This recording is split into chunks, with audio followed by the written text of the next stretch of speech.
গাড়িতে উঠে গেছে এবং আমরা তখন মুভ করে আসছি এবং এখানে আসার পরে আমরা আমাদের পিছনে একটা জিপ আটকায় গেছে।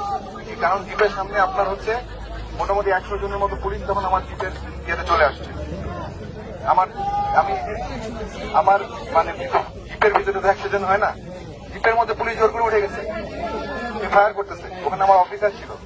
এখন সামনে 100 জন পুলিশ, তারা তাদের যে পজিশন রাস্তা ব্লক করে তারা যেভাবে হেঁটে আছে তারা এভাবে ফায়ার করতেছে এবং হেঁটে আছে। এখানে আমার অফিসার জিপ নিয়ে, আমি বুঝাতে পারছি আপনাদের, তারা কিন্তু ফায়ার করতে করতে বাইপাইল পার হয়ে পল্লীবুদ্ধ হয়ে এই পর্যন্ত এসে তারা এখানে আত্মসমর্পণ করছে।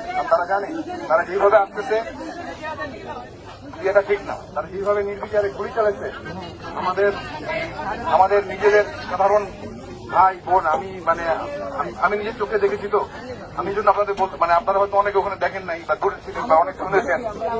আমি যখন ওখানে গেছি আমি দেখছি আমাদের লোকজনের গাড়ি যে গুলি লাগছে তারা এসে দেখাচ্ছে এবং এটা শুধুমাত্র যে আপনার দিয়ে বুলেট ফায়ার করে তা না, তারা এখানে মারণাস্ত্র হিসেবেও এটাকে ব্যবহার করেছে। তারা এখন এসে এখানে ঢুকে গেছে, আমার গাড়ি নিয়ে এখানে এসে ঢুকে গেছে। এখন আপনারা আমাকে একটা জিনিস বলেন, তাদেরকে এখানে ঢোকানোর পরে নিরস্ত্র করা হয়েছে, তাদেরকে গ্রেফতার করা হয়েছে। এখন তাদের নথিপত্র, নাম, কি কোন দায়িত্ব, এই সকল জিনিসপত্র ডকুমেন্টেশন করা হবে। তাদেরকে কিন্তু প্রথম কথা তাদেরকে গ্রেফতার করা হয়েছে। এটা কি ক্লিয়ার আপনারা? আমাদের ডিভিশনের জিওসি মহোদয় বলেছেন তাদের উপযুক্ত বিচার হবে।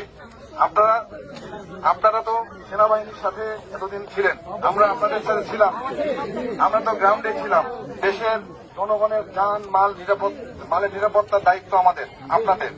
আমরা একটা অনেক বড় সমস্যার সমাধান করে আজকে এখানে এসে পৌঁছাইছি।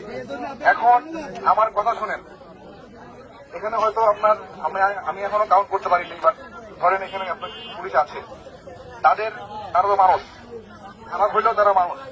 এখন আপনি যদি একজন মানুষকে আপনার থেকে সে না হয় একটা অপরাধ করে আসছে, এই জন্য কিনা এখন আপনি তাকে নিয়ে এসে আমি এখানে ইয়ে করবো, তাকে আমি এখানে পানিশমেন্ট দেবো?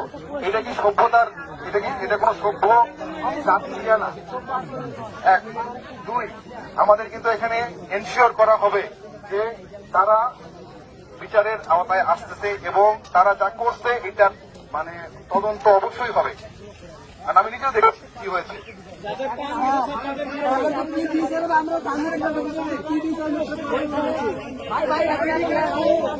আপনারা সবাই বলবেন না, দাঁড়ান। আপনারা আমাকে একজন করে বলেন যে আপনাদের আর কি জানতে চান।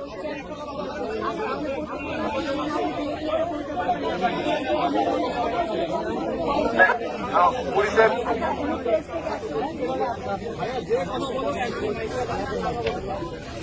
সাংবাদিক